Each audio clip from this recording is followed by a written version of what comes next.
മക്കളെ 10ാം ക്ലാസ്സിലെ ലോഹങ്ങൾ എന്ന ചാപ്റ്ററിലെ എക്സ്ട്രാക്ഷൻ ഓഫ് അയൺ ഇരുമ്പ് നിർമ്മാണത്തിൻ്റെ ഒരു ചെറിയൊരു ക്ലാസ്സാണ്. നമ്മൾ ഇതിലൊക്കെ പറയട്ടെ, ഇരുമ്പ് നിർമ്മാണവുമായി ബന്ധപ്പെട്ട എല്ലാ കാര്യങ്ങളും ചർച്ച ചെയ്യുക, തന്നെ എക്സാമിന് ചോദിക്കുള്ളൂ. ഓക്കെ, അപ്പോൾ ആദ്യം നമ്മൾ ഒരാളുണ്ടാക്കുമ്പോൾ അതിൻ്റെ അയിര് ഏതാ നോക്കണം. ഇരുമ്പിൻ്റെ അയിര്, ഇരുമ്പിന് ഹാമറ്റൈറ്റും ഉണ്ട് മാഗ്നറ്റൈറ്റും ഉണ്ട്. പക്ഷെ നമ്മളിവിടെ ഉണ്ടാക്കുന്നത് ഹാമറ്റൈറ്റ് എന്ന് പറയുമ്പോൾ Fe2O3 കേട്ടോ, Fe2O3. ഈ ഹാമറ്റൈറ്റ് ഭൂമിൻ്റെ അടി നമ്മൾ കുഴിച്ചെടുക്കും. ആ കുഴിച്ചെടുത്തിട്ട് നമ്മളതിൽ അതിനൊന്ന് കോൺസെൻട്രേഷൻ സാന്ദ്രണം ചെയ്യണം, ജലപ്രവാഹത്തിൽ കഴുകൽ, ഹൈഡ്രോളിക് വാഷ്. ഇനി നമ്മൾ ഹാമറ്റൈറ്റിൽ നിന്ന് അയൺ ഉണ്ടാക്കണം. ഹാമറ്റൈറ്റ് അയൺ ഉണ്ടാക്കണം. അതിന് ഉപയോഗിക്കുന്ന പാത്രമാണ്. ഇപ്പോൾ ഓരോന്നിനും ഓരോ പാത്രം ഉണ്ടല്ലേ.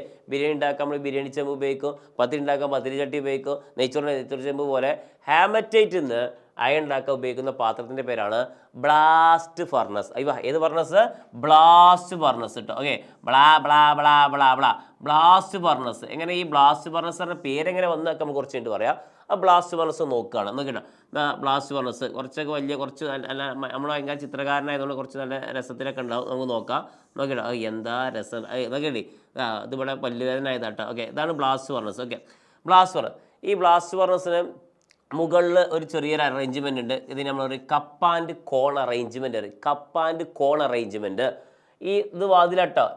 ഇതിൽ കൂടെ നല്ല വസ്തുക്കൾ ഇട്ട് കൊടുക്കുകയാണെങ്കിൽ ഇപ്പോൾ ഇതിൻ്റെ ഉള്ളിൽ കൂടെ എന്ത് ചെയ്യും, സാധനങ്ങൾ ഉള്ളിൽ ചാടും. ഓക്കെ, ഇനി ഇത് താത്തി കൊടുത്താൽ മതി. ഇതിന് എന്തെങ്കിലും വസ്തുക്കൾ പുറത്തു പോകണമെങ്കിൽ ഇത് ഇവിടെ നിന്ന് അടിയും എന്ന് പറയുമ്പോൾ ഇതൊരു വൺ വേ ആണ്.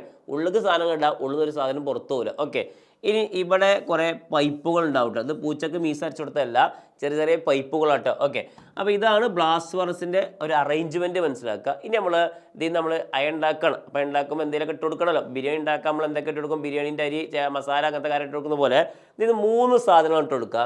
ഒന്ന് ഹാമറ്റൈറ്റ്. ഏതാണ് ഹാമറ്റൈറ്റ്? പിന്നെ കൊക്കല്ല, കോക്ക് പറഞ്ഞാൽ കാർബൺ, സീന്ന് എഴുതിയാൽ മതി.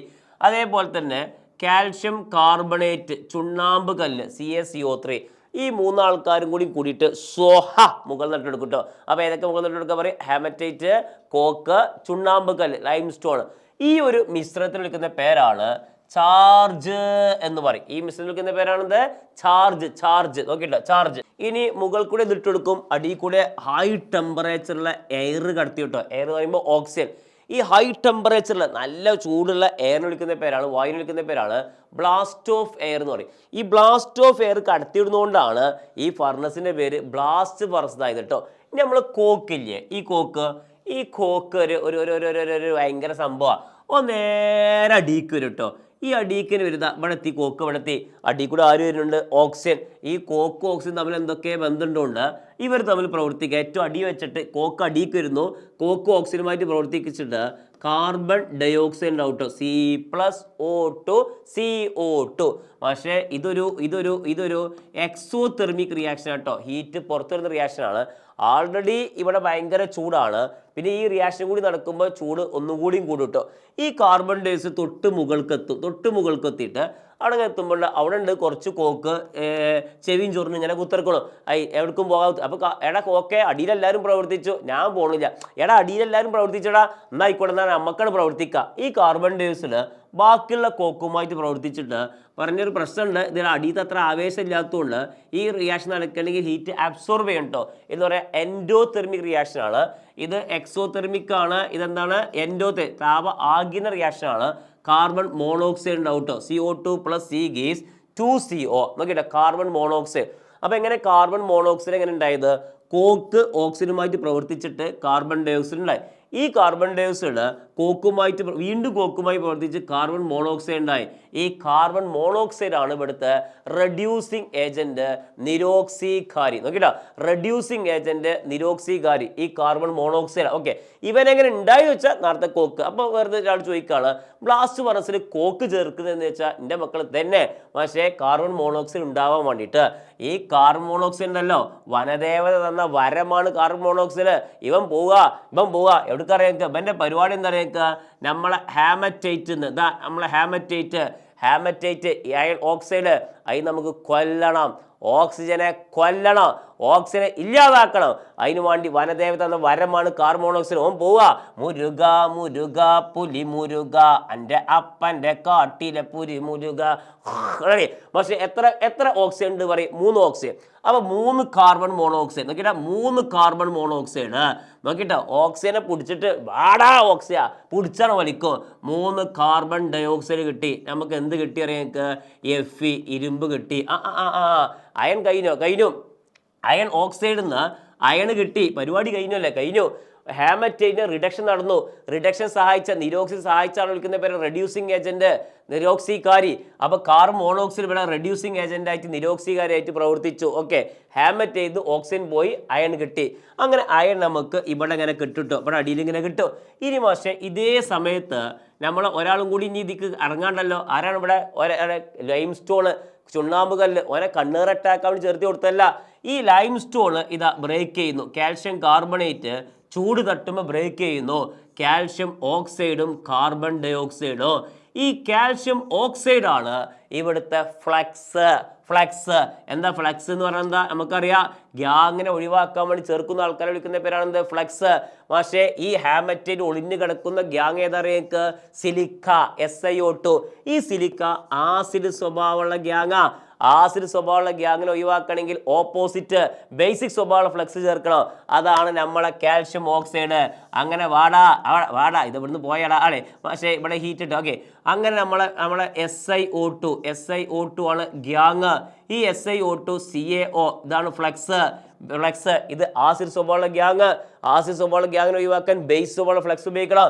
ഇവർ തമ്മിൽ സിങ്കോൾഫി ഡിഗോൾഫി പ്രവർത്തിക്കാണ്. നോക്കിയിട്ട് എന്തുണ്ടാവും നോക്കുക. എത്ര C ഉണ്ട്? ഒരു Ca. എത്ര Si ഉണ്ട്? ഒരു Si. എത്ര O ഉണ്ട്? 3 O. കാൽഷ്യം സിലിക്കേറ്റ് ഇതാണ് സ്ലാഗ്. ഓക്കെ, ഈ സ്ലാഗ് നമുക്ക് ഇതിൻ്റെ മുകളിൽ ഇങ്ങനെ കിട്ടുന്നുണ്ട്. സ്ലാഗ് എന്താ? സ്ലാഗ് മുകളിൽ കിട്ടാൻ കാരണം എന്താ? സ്ലാഗിന് ഡെൻസിറ്റി, സാന്ദ്രത കുറവാണ്, എളുപ്പം ഉരുകും, ഈസിലി ഫ്യൂസിബിളാ. അതുകൊണ്ട് ഇതിൻ്റെ മുകളിൽ കിട്ടും. അപ്പോൾ ഈ ഡോറിൽ കൂടി നമുക്ക് ഇരുമ്പ് ഒഴിവാക്കാം, ഈ ഡോറിൽ കൂടി നമുക്ക് സ്ലാഗ് ഒഴിവാക്കാം. ഈ സ്ലാഗ് വെറുതെ കളയണ്ട കേട്ടോ. ഈ സ്ലാഗ് നമുക്ക് സിമെൻറ്റ് നിർമ്മിക്കാനോ റോഡ് നിർമ്മിക്കാനൊക്കെ ഉപയോഗിക്കട്ടോ. ഓക്കെ, അപ്പോൾ റോഡ് നിർമ്മാണത്തിനോ സിമെൻറ്റ് നിർമ്മാണത്തിനൊക്കെ നമ്മൾക്ക് ഈ കുഞ്ഞുട്ടി സ്ലാഗിനെ നമുക്ക് എന്ത് ചെയ്യാൻ പറ്റും? ഉപയോഗിക്കാൻ പറ്റും. പക്ഷേ ഈ ബ്ലാസ്റ്റ് വർസ് കിട്ടിയ ഈ ഇരുമ്പുണ്ടല്ലോ, അതിനൊരു പ്രത്യേക പേരൊക്കെ ഉണ്ട്. ആ ഇരുമ്പിന് വിളിക്കുന്ന പേരാണ് പിഗ് അയൺ. പന്നിരുമ്പ്. പിഗ് അയൺ പന്നി ആയതുകൊണ്ടല്ല കേട്ടോ, ഇതിങ്ങനെ പിഗ്സ് കട്ടകളായിട്ട് കിട്ടുന്നതുകൊണ്ടാണ് പിഗ്സ് ഓഫ് അയൺ. അങ്ങനെയാണ് പിഗ് അയൺ. ഈ പിഗ് അയൺ അത്ര ശുദ്ധമൊന്നുമല്ല കേട്ടോ. ഇതിൽ 4% കാർബൺ അടങ്ങിയിട്ടുണ്ട്. ഓക്കെ, അപ്പോൾ നമുക്ക് ഈ ബ്ലാസ്റ്റേഴ്സ് കിട്ടുന്ന ഇരുമ്പിന് എടുക്കുന്നവരാണ് പിഗ് അയൺ. അത് എത്ര പെർസെൻറ്റേജ് കാർബൺ അടങ്ങിയിട്ടുണ്ട്? 4% കാർബൺ അടങ്ങിയിട്ടുണ്ട്. ഇനി ഈ പിഗ് അയൺ ഒന്ന് പ്യൂരിഫൈ ചെയ്താൽ കിട്ടുന്ന ഇരുമ്പാണ് കാസ്റ്റ് അയൺ. Cast iron.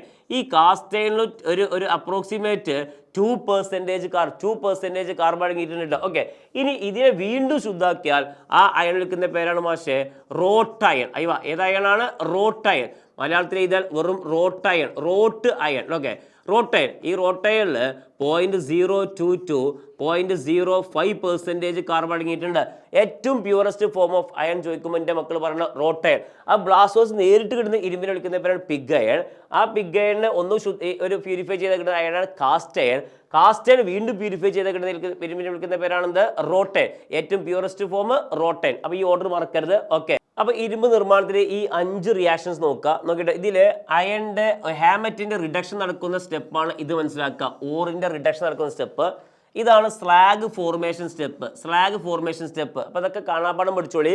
ഇതിൽ പ്രത്യേകമായിട്ട് പറയാനുള്ളത് ഹാമറ്റൈറ്റ് നിർമ്മിക്കും ബ്ലാസ്റ്റ് ഫർണസിലെ അയിര് haematite, gangue silica, flux calcium oxide, slag calcium silicate, reducing agent നിരോക്സികാരി കാർബൺ മോണോക്സൈഡ്. പരിപാടി കഴിഞ്ഞു, ഇരുമ്പ് നിർമ്മാണം കഴിഞ്ഞു. ഇതേ ചോദിക്കുള്ളൂ.